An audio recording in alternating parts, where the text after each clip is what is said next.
Hello बच्चों। आज आपका स्वागत है मिशन इंग्लिश क्लासेस के अंदर। कल अपन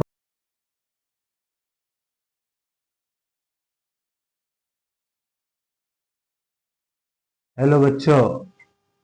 आज आपका स्वागत है मिशन इंग्लिश क्लासेस के अंदर। कल अपन ने इस चैनल के वीडियो में अपन ने सेंटेंस टाइप्स ऑफ सेंटेंस के बारे में बात की थी। उसमें 6 टाइप के सेंटेंस बताए थे और 6 टाइप के सेंटेंस की अलग अलग पहचान बताई थी। कौन सा सेंटेंस में मतलब कोई हिंदी में लिखा हुआ उसमें कौन से शब्द से उस सेंटेंस की पहचान होती है कि ये कौन सा सेंटेंस है। तो उन सेंटेंस को सीखने के बाद, उनकी पहचान होने के बाद अपन वाक्य निर्माण करेंगे, जिसको एक पैटर्न के द्वारा बनाएंगे और उसी को कहते हैं सेंटेंस पैटर्न। कल अपन ने वाक्य सीखे थे 6। पहला पॉजिटिव सेंटेंस जिसका अर्थ था सकारात्मक वाक्य। दूसरा नेगेटिव सेंटेंस था जिसका अर्थ था नेगेटिव वाक्य, नकारात्मक वाक्य। तीसरा इंटरोगेटिव सेंटेंस जिसका अर्थ था प्रश्नवाचक वाक्य। और चौथा था इंटरोगेटिव नेगेटिव, प्रश्नवाचक नकारात्मक वाक्य। और पांचवा था इंपेरेटिव सेंटेंस जिसका मतलब था आज्ञार्थी आदेशात्मक वाक्य। और छठा था एक्सक्लेमेटरी सेंटेंस। एक्सक्लेमेटरी का मतलब विस्मयवर्धक वाक्य। अब उन वाक्यों को एक पैटर्न में तैयार करके उनकी इंग्लिश बनानी होती है। हिंदी के सेंटेंस को इंग्लिश में कन्वर्ट करने के लिए एक पैटर्न होता है, उसी को सेंटेंस पैटर्न कहते हैं, जिसको हिंदी में कह सकते हैं अपन वाक्य निर्माण, ढांचा, वाक्य प्रारूप। वाक्य का प्रारूप मतलब किस प्रारूप में उसको, सेंटेंस पैटर्न का मतलब वाक्य का प्रारूप मतलब एक ढांचा होता है, उस ढांचे के अंदर अपने को सेंटेंस बनाना होता है। वो प्रारूप होता है S, H V, M V, S V, D O, I D O. इन सब के मैंने शॉर्ट रूप लिखे। एस, पहले एस उस सेंटेंस, हिंदी का सेंटेंस होगा उसमें अपन एस ढूंढेंगे, फिर उसमें कौन सी एच वी लगेगी वो देखेंगे, फिर एम वी कौन सी लगेगी, एस वी कौन सी लगेगी, डीओ कौन सा है, आईडीओ कौन सा है, उस सेंटेंस में अपन पहचान करेंगे। अब जो पहला है ये शॉर्ट फॉर्म है। एस का मतलब होता है कर्ता, एस का मतलब कर्ता। एच वी का मतलब होता है सहायक क्रिया। एम वी का मतलब होता है मुख्य क्रिया। एस वी का मतलब होता है उपक्रिया। डीओ का मतलब होता है प्रत्यक्ष कर्म। और आईडीओ का मतलब होता है अप्रत्यक्ष कर्म। अब ये दिखने में तो अपन पता कर लेंगे भाई एस लिखना, फिर एच वी लिखना, फिर एम वी लिखना, एस वी लिखना, डीओ लिखना, आईडीओ लिखना। यानी अब एस कौन सा है उस वाक्य में, ये अपने को जानकारी होना जरूरी है। उस वाक्य में एच वी कौन सी है वो देखनी होगी, पहचान करनी होगी एच वी कौन सी लगेगी, एम वी कौन सी है, एस वी कौन सी है, डीओ कौन सा, आईडीओ कौन सा। तो अब अपन क्या करते हैं, एक एक की चर्चा करते हैं। एक एक की चर्चा करते हैं कि एस का मतलब क्या होता है। एस का मतलब होता है सब्जेक्ट। क्या होता है? सब्जेक्ट। सब्जेक्ट एक शब्द है जिसका अर्थ विषय भी होता है और सब्जेक्ट का मतलब कर्ता भी होता है। कर्ता, कर्ता का मतलब होता है काम का करने वाला। काम का करने वाला। काम का करने वाला कहाँ पर मिलेगा आपको? उस वाक्य के अंदर। उस वाक्य में जो काम हो रहा है, कोई सा भी वाक्य होगा, कोई सा भी सेंटेंस बोलेंगे, उसमें एक न एक काम अवश्य होता है। हालांकि सारे वाक्यों में काम नहीं मिलेगा, लेकिन 80% वाक्यों में आपको काम मिलेगा।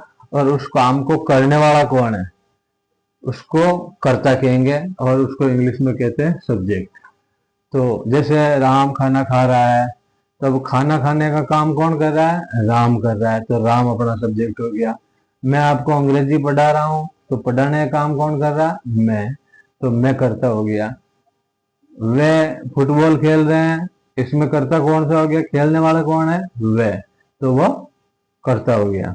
तो यानी कर्ता कौन कौन से होते हैं, I, we, you, he, she, it, they, या किसी का नाम,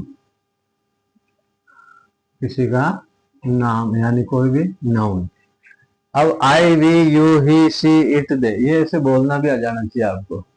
आई, we, you, he, she, it, they, ये सारे कर्ता कहलाएंगे।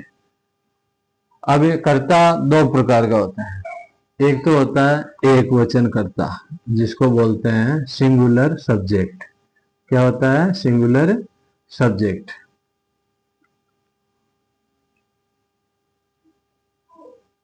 और दूसरा होता है जिसको कहते हैं बहुवचन कर्ता।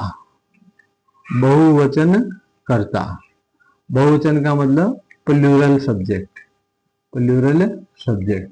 अब इनके बारे में तो आपको जानकारी होगी कि एक वचन का मतलब क्या होता है, बहुवचन का मतलब क्या होता है। एक वचन का मतलब कोई भी वस्तु, व्यक्ति, स्थान अकेला हो, एक यूनिट में हो, वो एक वचन कहलाता है, सिंगुलर सब्जेक्ट। और जो बहुवचन का मतलब एक से ज्यादा, 2 भी हो सकते हैं, 20 भी हो सकते हैं, 200 भी हो सकते हैं, अनंत हो सकते हैं, तो वो प्लूरल सब्जेक्ट होते हैं। ये जो अपन ने सब्जेक्ट लिखे हैं, इनके अंदर कोई एक वचन है तो कोई बहुवचन है। आपको ये जानकारी अवश्य हो जानी चाहिए कि एक वचन सब्जेक्ट कौन सा है, बहुवचन सब्जेक्ट। जैसे शब्द आया कि सी, अब आपके दिमाग में आ जाना चाहिए कि सी एक वचन है या बहुवचन। ऐसा इसलिए क्योंकि जब सब्जेक्ट एक वचन का होगा तो ये एचवी भी एक वचन की ही लगानी पड़ेगी, एमवी भी एक वचन की लगानी पड़ेगी। सब्जेक्ट बहुवचन वाला होगा तो एचवी भी बहुवचन वाली लगेगी। एचवी भी दो टाइप की मिलेगी आपको, एक वचन वाली और बहुवचन वाली। तो और जहां एचवी नहीं लगेगी वहां एमवी को देखना पड़ेगा कि एमवी एक वचन है या बहुवचन है। तो आपको सब्जेक्ट की पूरी जानकारी हो जानी चाहिए कि कौन सा एक वचन का, कौन सा बहुवचन का। ये जो आई सब्जेक्ट है ये बहुवचन होता है, वी बहुवचन होता है, यू बहुवचन होता है, और ये दे ये बहुवचन होता है। एक वचन वाले कौन से हैं, ही, सी, इट, दिस और दैट, या किसी एक व्यक्ति का नाम। और इसके अंदर दीज और दोज, या एक से ज्यादा का नाम। जैसे राम अकेला है तो सिंगुलर में आ जाएगा, राम और श्याम बहुवचन है यानी एक से ज्यादा है तो वो बहुवचन में आ जाएंगे।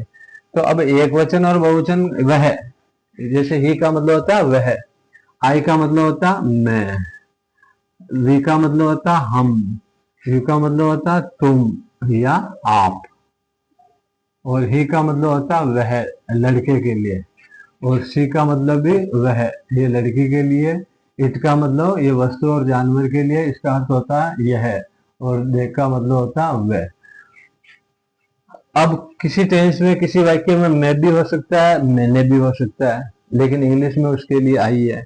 हम कहो चाहे हमने कहो वो वी होता है, तुम कहो चाहे तुमने कहो यू होता है, वह कहो चाहे उसने बोलो उसने ये काम कर लिया तो भी वो ही होता है। यहाँ पर बच्चे कंफ्यूज होते हैं कि उसने आ गया तो इसके लिए इंग्लिश में क्या होगा, तो वह है वही उसने है।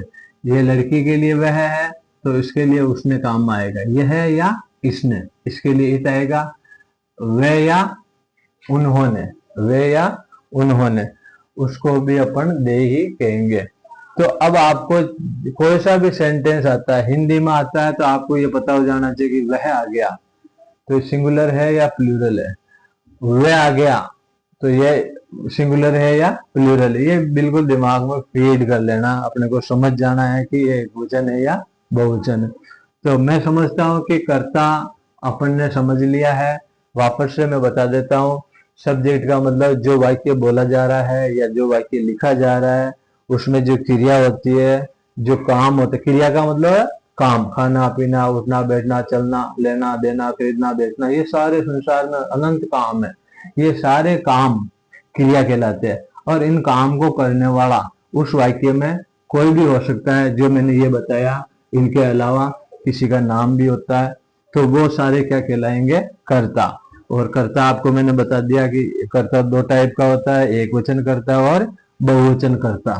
तो एक वचन कर्ता में ही, सी, इट, दिस, दैट, और बहुवचन कर्ता में आई, वी, यू, दे, दीज और दोज।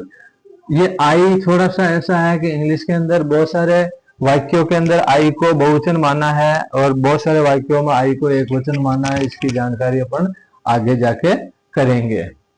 तो ये एस, आज आप क्या करेंगे? इन सारों को सीक्वेंस से बोलना सीखेंगे। I, we, you, he, she, it, they. I, we, you, he, she, it, they. और इनके अर्थ भी कि आई का मतलब मैं, वी का मतलब हम, यू का मतलब तुम, ही का मतलब वह, सी का मतलब वह, इट का मतलब यह, और दे का मतलब वह। तो ये आप अच्छी तरह से अपनी नोटबुक में कोई सा भी सेंटेंस लिखें और उस सेंटेंस में ये देखें कि इसमें कर्ता कौन सा है। ऐसी प्रैक्टिस आप करेंगे, ठीक है। इससे संबंधित मैं 2-3 क्वेश्चन इसमें डालूंगा, आप उनको सॉल्व करना। और इससे संबंधित यदि आपको कोई प्रॉब्लम है तो आप कमेंट पर जरूर लिखेंगे। हो सकता है कि आपकी शुरुआत है, थोड़ा सा आपको अटपटा लगेगा, थोड़ा सा बोरिंग लगेगा, लेकिन ये चीजें जैसे जैसे आपको समझ में आएगी ये काफी लाभदायक भी होगी, आपको इंटरेस्ट भी बनेगा इसका। और जैसे जैसे अपन आगे चलेंगे बिल्कुल आप ऑटोमेटिक स्टार्ट हो जाएंगे, आपके दिमाग में ऑटोमेटिक कर्ता फीड हो जाएगा, एचवी फीड हो जाएगा, एमवी फीड हो जाएगा। तो आज अपन ने एस के बारे में पढ़ा है, कल अपन एचवी और एमवी के बारे में पढ़ेंगे। इससे पहले आपने जो कल सेंटेंस, टाइप्स ऑफ सेंटेंस देखे उनको रिवाइज करना।